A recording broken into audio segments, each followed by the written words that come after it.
સનાતન ધર્મની જય હો, જય હો, જય હો.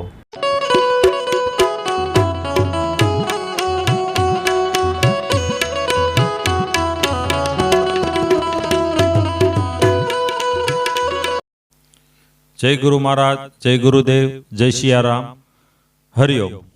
હું વૈદ્ય ચંદુભાઈ ચલાળિયા, મારો અનુભવ ચેનલ ભાવનગર. તો આજે રવિરામ સાહેબની એક વાણી, આખી વાણીનું તો વિવરણ કરીને મૂકેલું છે મારો અનુભવ ચેનલ ઉપર, પણ આજે યાદી થઈ ભજન સાંભળતા રવિરામ સાહેબના ઈશારે આ વાણીની અંદર એક જ કડીમાં એના ઈશારે આપણે માયાને ઓળખી લઈએ. માયાને ઓળખી લેશું એટલે ઈશ્વર તરત ઓળખાશે. આપણે દાળ અને ચોખા, ખીચડી બનાવવા માટે દાળ ને ચોખા ભેગા કર્યા હોય અથવા વેપારીએ ભેગા આપ્યા હોય, પણ એમાંથી તમે દાળ લઈ લેશો, વીણી લેશો દાળ, એટલે ચોખા તરત નોખા પડી જશે. પછી ચોખાને નોખા ન પાડવાના હોય, દાળ વીણી લો એટલે ચોખા નોખા જ પડી જાય. એમ માયાને ઓળખી લેશો એટલે ઈશ્વર તરત જ ઓળખાઈ જશે.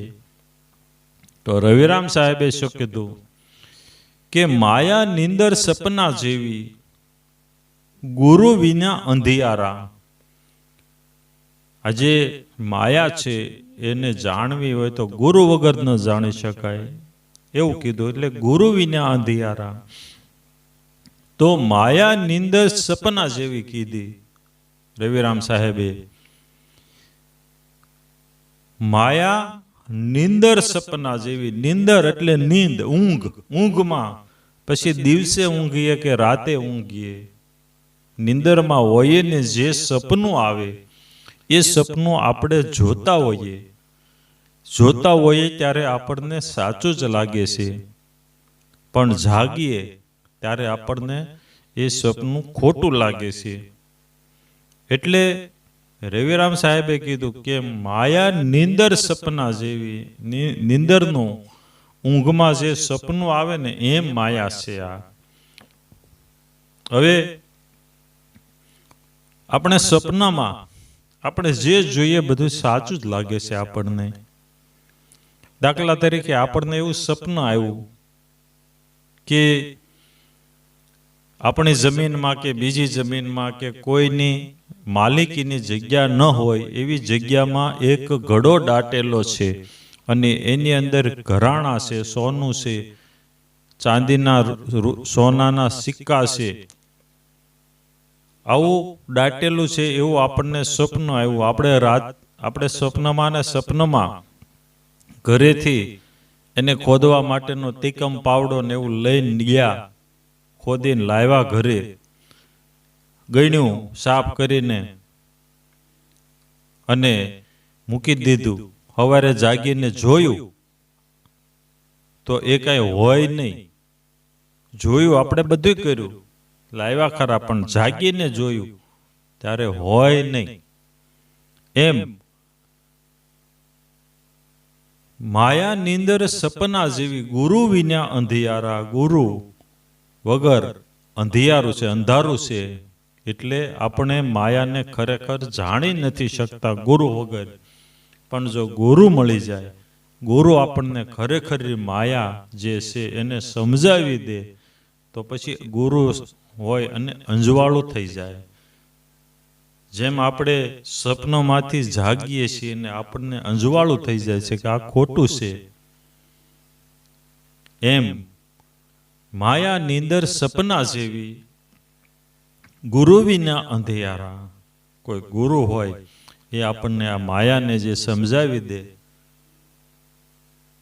તો માયા અને ઈશ્વર આ બંને આપણને ઓળખાઈ જાય.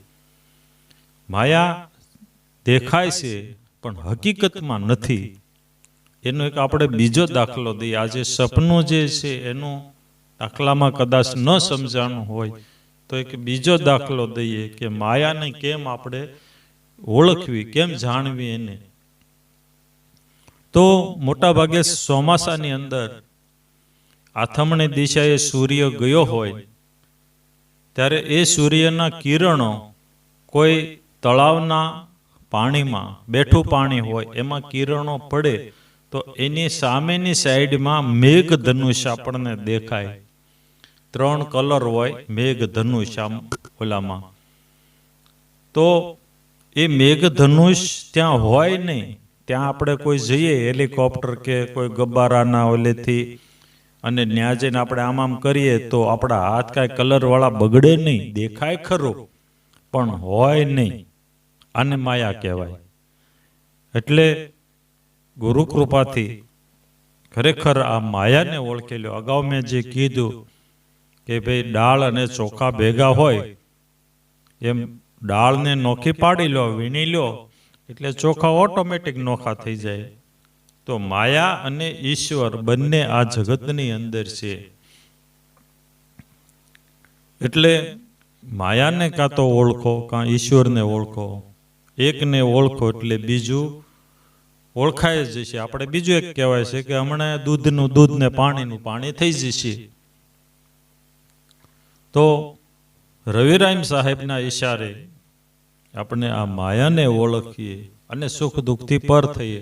જય ગુરુ મહારાજ, જય ગુરુદેવ, જય સિયારામ, હરિઓમ. આગળના વિડીયો જોવા માટે આ રીતે ચેનલ સબસ્ક્રાઈબ કરો.